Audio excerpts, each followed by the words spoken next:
John Doyle from OptixEQ and another video race of the day. It's going to be December the 12th on Sunday. Thanks for all the feedback that I've been getting on the videos. Hopefully you're finding them instructive. There's a lot of great content and information on Optix, and I think it's good to do these videos to help people on how to apply that information and try to pick some long shots and bad favorites. So that's the whole idea. And so thank you for listening, and hopefully we'll just keep going and hopefully get some more information and maybe help you pick some winners here. So today's video race of the day, I'm going to start again with Rod. People who are new to Optix. OptixNOTES has this utility that comes with it called Rod. It helps you search for the information in the notes information in our database. So if you click Rod, what it does, it brings up a table with all the horses kind of loaded and for that day. So you can see that we have a bunch of information: notes, grades, alerts. What is alerts? That's another one I haven't spent a lot of time with, but I just want to point it out. We've got a couple of things that just want to alert you to, in terms of a horse's form cycle, things like third off a layoff, second off a layoff, a horse that's got kind of improving Optix figs or green keywords and stuff like that. Things that we look for in form cycle. So if you just want to, if you do, is you hover over any one of them and you'll see written up what it really means. You can go to the dictionary, or you can go, we have this all in a file and a PDF on our website. So I just want to let you know that. But you can just hover over it. And what this particular one says, TG 45 means the horse has improved his strip grade within the last 45 days. That's a positive form cycle thing. Third off a layoff, another positive one. This is horse is making his third start. That's usually a positive thing off a 45-day plus layoff. So, for instance, if you wanted to filter and say, I just want all horses that are third off a layoff, a good common handicapping kind of form cycle thing, you just type in a 3LO and boom, there you go. You have all there. In the future, we're going to make this so you don't have to type all this stuff in. We'll have kind of filters, custom filter. I mean, just regular filters, not custom, but filters predefined and set up. So you just click the button and you'll get this stuff. But for now, you type in 3LO and there you have it. Horses all third off a layoff. And if I want to look at, let's say, horses that are going to be squares that day, I type SQ in here. And so now I have horses that are third off the layoff and a square. Now, does that mean anything? I don't know. But if I ever want to look at all those horses and I want to say I want all of them greater than 5-1 in the morning line, I can get a subset and maybe start my handicapping that way. It's all up to you. Just this is different techniques. People use different techniques, but at least the tools are there to make you help with your handicapping. So I'm going to clear these filters because what I am going to do is I'm going to do GW1.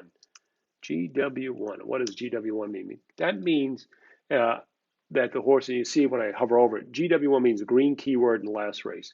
That's important to me because I don't want to miss horses maybe shipping to another track, and I have an example of that here. So I don't want to miss horses that I don't play a particular track, but the horse ships, and I don't want to lose sight of that because they may be a good place somewhere else. And as I was scrolling down this, I did find one such horse. I cover Aqueduct, right? So I don't cover Turfway Park, and I don't normally play that, but there's this horse here, Disco Pharaoh, in race 5 at Turfway. Its first debut was at Aqueduct, and you see the green keyword kickback, and that was his debut effort. So I wanted to look a little bit more closely at that horse. So if you wanted, what you want to do is once you get a horse you want to kind of dig into a little bit, you hit this OP, it pops up the plot for that particular, brings up the plot for that particular horse.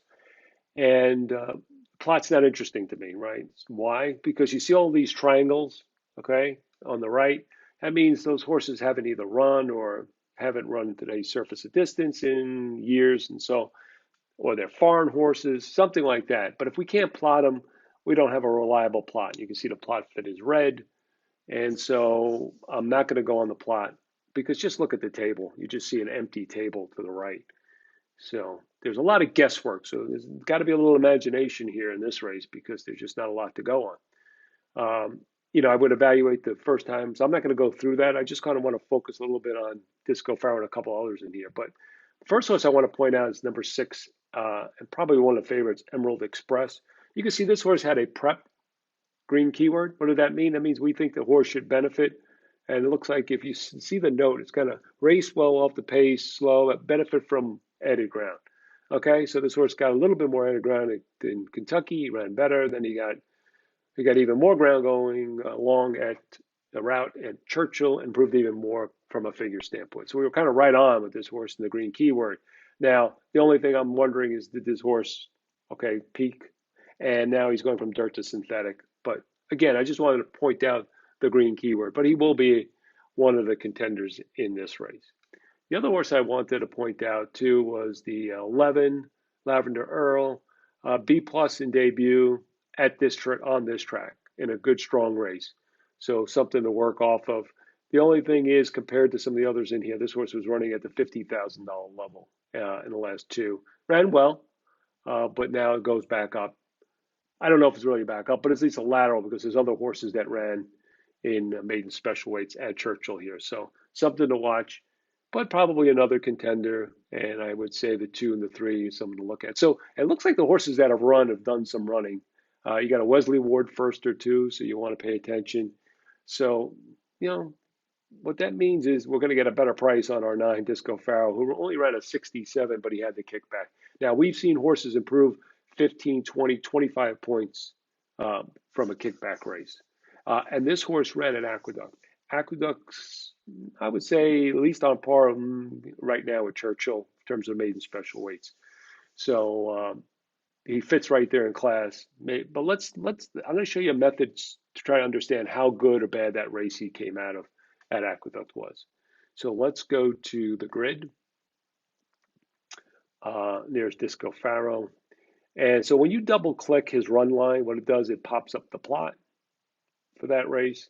And again, the plot is kind of not useful because, again, you have all these horses that didn't run. So I'm going to go right to the grid, click the grid, you get into the grid for that race.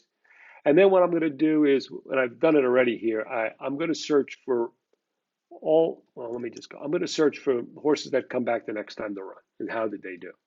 Okay, so you can see they all came back in the same race, the first race at Aqueduct, going 8 furlongs.